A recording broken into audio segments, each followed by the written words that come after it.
فأهلا وسهلا بكم جميعا.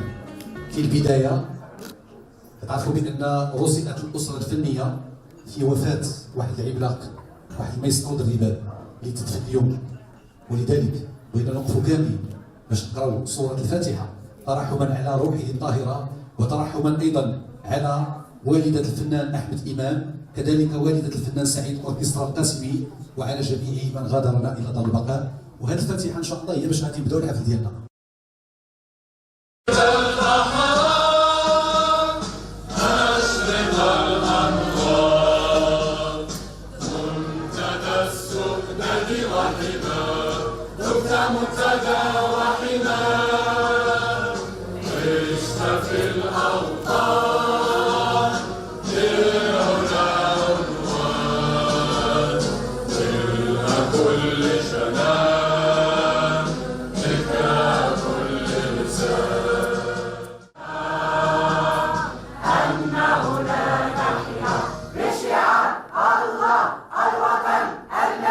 لا خوف على المغرب، والله ما نخافوا على بلادنا ما دام حبه في قلوبكم.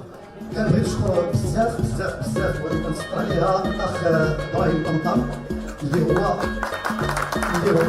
الخنبر الوحيد او اللي كيفكر بزاف في الناس اللي عندهم علاقه بالتمويل ديال الحفلات، جميع الاطياف ديالهم كلهم بدون لا ما نسيو حتى شي واحد ولا شي حاجه، جميع الاطياف هذا هو الشاغل ديالو باش ان شاء الله ترقى هذه المهنه الى المستوى اللي هو اكبر.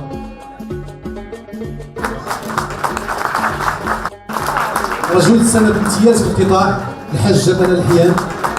طبعا كل واحد النائب البرلماني السي الزيتوني اسماعيل باعتباره نائب برلماني، باعتباره ايضا عضو الجامعه الملكيه المغربيه للرياضه كره القدم.